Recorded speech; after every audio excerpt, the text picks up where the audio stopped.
Hi అండి, అందరూ బాగున్నారా? ఈరోజు మనం తెలంగాణ రాష్ట్రంలోని మెదక్ జిల్లాలో ఉన్న ప్రసిద్ధ వర్గల్ విద్యా సరస్వతి ఆలయాన్ని దర్శించబోతున్నాం.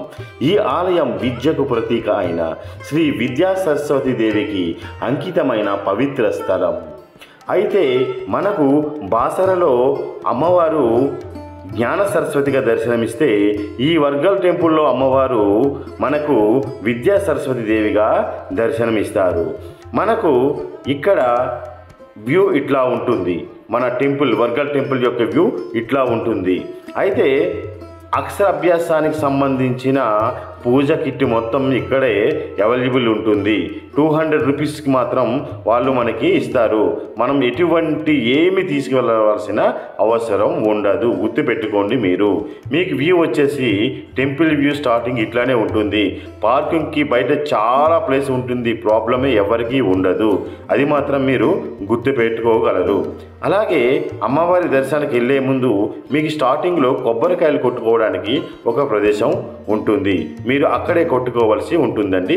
అట్లా ఇక్కడ మీరు కాళ్ళు కడుక్కొని నేరుగా కొబ్బరికాయలు తీసుకొని వెళ్ళి మనం ఇక్కడ ఈ ప్లేస్లో కొబ్బరికాయలు కొట్టేసి అమ్మవారిని పూజించుకొని మనం అక్షరాభ్యాసానికి కానీ లేదా దర్శనానికి కానీ వెళ్ళిపోవచ్చండి. అక్షరాభ్యాసానికి అయితే 250 రూపాయలు ఛార్జ్ చేస్తారండి. మనం అక్కడ టికెట్ తీసుకోవాల్సి ఉంటుందండి.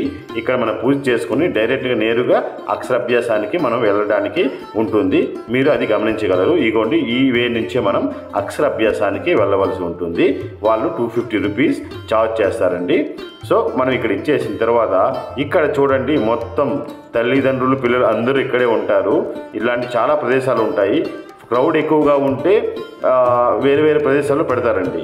ఇట్లానే ఒక 100 మంది 200 మెంబర్స్ అట్లా పెట్టి పంతులు గారు నామాలు చెప్తూ ఉంటారు. మనం మన పిల్లల్ని ఒడిలో కూర్చొని పెట్టుకొని వాళ్ళకి ఓంకారం అని రాపించి పంతులు గారు ఏం చెప్తే దాని మేరకు మనం చేయవలసి ఉంటుందండి. ఇది గుర్తుపెట్టుకోండి. కానీ ఇంకొకటి, మనకు పూజకు సంబంధించిన ఏ వస్తువు మనం ఇంటి దగ్గర తీసుకోవాల్సిన అవసరం ఉండదు. మొత్తం అక్కడే దొరుకుతాయండి. అది మాత్రం గుర్తుపెట్టుకోండి. ఇక్కడ అన్నీ మీకు దొరుకుతాయి. పంతులు గారు చెప్తూ ఉంటారు. అట్లానే మనం చేసుకుంటూ ఉంటే ఒక 1 అవర్ ఉంటుందండి. ఒక 1 అవర్ అంటే 30 to 45 మినిట్స్ ఉంటుంది. ఆ సమయంలో మొత్తం మన పంతులు గారు వివరిస్తారు. మన పిల్లలతో పూజ చేయిస్తామండి.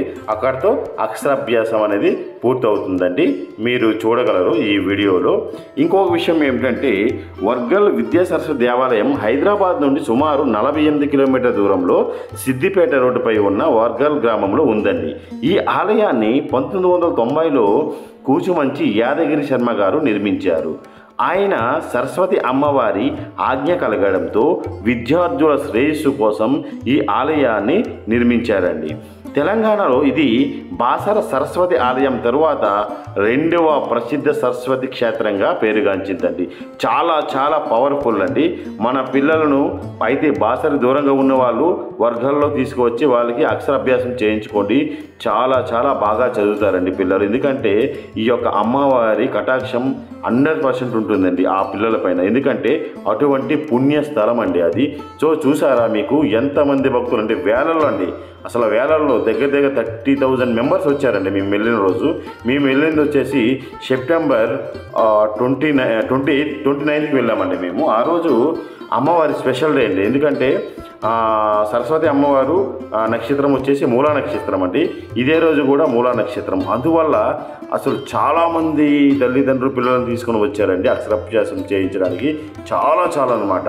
సో చూసారా మీరు, ఎంత ప్రశాంతంగా ఉంటుందంటే ఈ క్షేత్రం చాలా చుట్టుపక్కల కొండలతో అలాగే పచ్చని చెట్లతో చాలా సువిశాలంగా సుందరంగా ఉంటుందండి. చాలా సుందరంగా ఉంటుంది.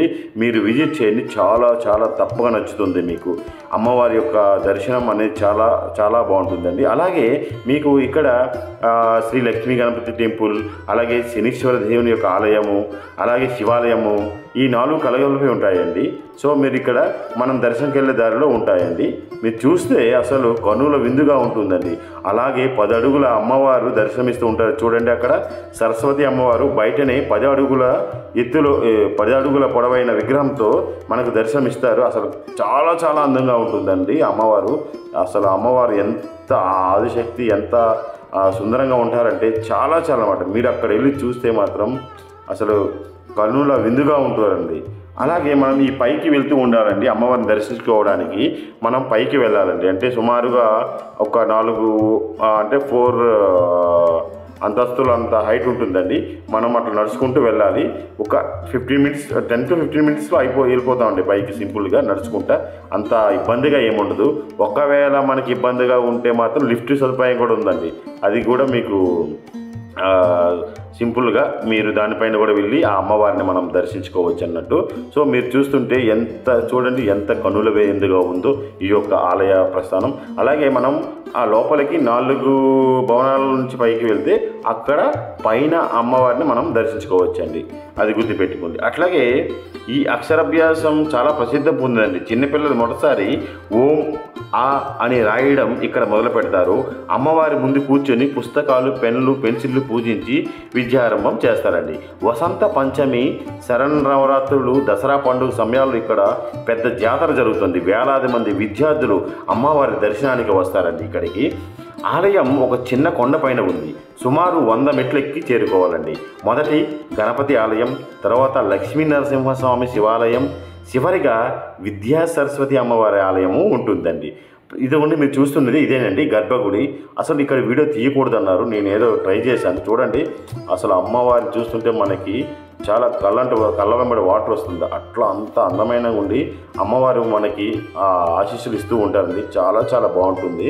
మీరు తప్పక విజిట్ చేయండి. మన పిల్లలకు మంచిగా చదువుకోవాలంటే బాసర దూరంగా ఉన్న వాళ్ళు పక్కాగా ఈ యొక్క వర్గల గ్రామాన్ని, ఈ యొక్క విద్యా సరస్వతి ఆలయాన్ని సందర్శించండి. చాలా బాగుంటుంది. అలాగే పక్కనే శ్రీ లక్ష్మి, అలాగే శ్రీ దుర్గాదేవి మరియు శనీశ్వర స్వామి ఆలయాలు కూడా ఉన్నాయండి. అందులో దీన్ని విద్యా సరస్వతి శని టెంపుల్ అని కూడా పిలుస్తారు. ప్రతి సంవత్సరం వసంత పంచమి రోజున ఇక్కడ పెద్ద స్థాయిలో అక్షరాభ్యాసం మహోత్సవం జరుగుతుందండి. దసరా సమయంలో అమ్మవారి ప్రత్యేక అలంకరణలు, హోమాలు, సంగీత సేవలు జరుగుతాయి. ఆలయంలో ప్రతిరోజు అన్నదానం కూడా జరుగుతుంది. నిత్య అన్నదానం ఇక్కడ మీకు జరుగుతుందండి. భక్తులకు ఉచిత భోజనం కూడా అందిస్తారు. అలాగే అమ్మవారి దర్శించుకోవడానికి ఎటువంటి అమౌంట్ పే చేయవలసిన అవసరం లేదండి. ఓన్లీ మనం అక్షరాభ్యాసం కోసం వెళ్తే ఒక 250 రూపీస్ పే చేయాలండి. అలాగే అక్కడ అక్షరాభ్యాసం సంబంధించిన పూజా సామాన్లు బయట అమ్ముతారండి, లోపల కూడా అమ్ముతారు. అదొక 250. టోటల్గా మనకి 500 రూపీస్తో మొత్తం అక్షరాభ్యాసం సంబంధించిన అన్నీ అయిపోతాయండి మనకి. అది గుర్తుపెట్టుకోగలరు మీరు. అయితే ఆలయంలో ప్రతిరోజు మాత్రం అన్నదానం జరుగుతుందండి. అలాగే మీకు కొండపై నుండి చుట్టుపక్కల పచ్చని పొలాలు, గ్రామ సూర్యాస్తమయం అద్భుతంగా కనిపిస్తాయి అన్నట్టు. ఇది ఫోటోలో, వీడియోలో తీయడానికి చాలా బాగుంటుందండి. గోపురం తెల్లని రాతితో నిర్మించబడి ఉదయాన్నే సూర్యరశ్మితో మెరిసిపోతూ ఉంటుందన్నట్టు. అలాగే వర్గల్ ఆలయానికి రోడ్డు మార్గం చాలా బాగుంటుంది. హైదరాబాద్ సిద్దిపేట హైవే మీదుగా బస్సు లేదా కారు ద్వారా సులభంగా చేరుకోవచ్చండి. అలాగే జూబ్లీ హిల్స్ బస్ స్టాప్ నుంచి, అలాగే సికింద్రాబాద్ బస్ స్టాప్ నుంచి మీకు టీఎస్ఆర్టీసీ బస్సులు కూడా లభిస్తాయి. ఉదయం 6 గంటల నుంచి బస్సులు ప్రారంభమవుతాయండి. అలాగే రాత్రి లాస్ట్ బస్ వచ్చేసి మీకు 9:45 కంటే 9:45 PM వరకు బస్సులు మీకు ఉంటాయి. మీరు వర్గల్ ఎక్స్ రోడ్ వద్ద దిగి అక్కడి నుంచి ఆటో తీసుకుంటే ఆలయానికి 5 నిమిషాల్లో వెళ్ళిపోవచ్చండి మెయిన్ రోడ్ నుంచి. ప్రయాణ సమయం సుమారు మీకు సికింద్రాబాద్ నుంచి గంటన్నర పడుతుందండి. సిద్దిపేట, గజ్వేల్, మెదక్, కరీంనగర్ నుంచి కూడా చాలా బస్సులు మీకు లభిస్తాయండి. ఇది మనం అన్నప్రసాదానికి వెళ్ళే రూట్ అండి. మీరు చూస్తే ఇక్కడ చాలామంది ఆ రోజు మేము వెళ్ళిన రోజు 30,000 మెంబర్స్ వచ్చారండి. అందరికీ భోజనం పెట్టారండి. మీకు ఇంకోటి ఏంటంటే ఈ గుడి టైమింగ్స్ మీకు ప్రతిరోజు ఉంటుందండి. అంటే మార్నింగ్ 6 నుంచి ఆఫ్టర్నూన్ 1 వరకు ఉంటుంది. అలాగే ఈవినింగ్ 4 నుంచి నైట్ 9 వరకు 8 వరకు ఉంటుందండి. సో అంటే మీకు ప్రత్యేక రోజుల్లో మాత్రం 9 వరకు ఉంటుందండి. కానీ రెగ్యులర్గా ఉంటుంది. మీరు ఎప్పుడైనా వెళ్ళవచ్చు. ఈ ప్రతిరోజు ఉంటుంది కాబట్టి మీరు ఎప్పుడైనా వెళ్ళి మీ యొక్క పిల్లలకు అక్షరాభ్యాసం చేసుకోవచ్చండి. ఎవరూ మిస్ అవ్వద్దండి. ఇక్కడ ఎవరైతే పిల్లలకి అక్షరాభ్యాసం చేస్తారో వాళ్ళ పిల్లలు చాలా చక్కగా చదువుతారు. వర్గల్ విద్యా సరస్వతి ఆలయం కేవలం ఒక ఆలయం కాదు, ఇది ప్రతి విద్యార్థి జీవితంలో ఒక ప్రేరణా స్థలం. అమ్మవారిని దర్శించి జ్ఞానం, ఆత్మవిశ్వాసం, శాంతి పొందుదాం. ఈ వీడియో కనుక మీకు నచ్చితే మన ఛానల్ని సబ్స్క్రైబ్ చేస్తారని కోరుకుంటున్నాను. మీరు నన్ను ఎంకరేజ్ చేస్తే ఇలాంటి వీడియోలు మీకోసం ఎన్నో చేస్తూ ఉంటాను. తప్పకుండా మన ఛానల్ని సబ్స్క్రైబ్ చేయండి. అందరికీ బాయ్.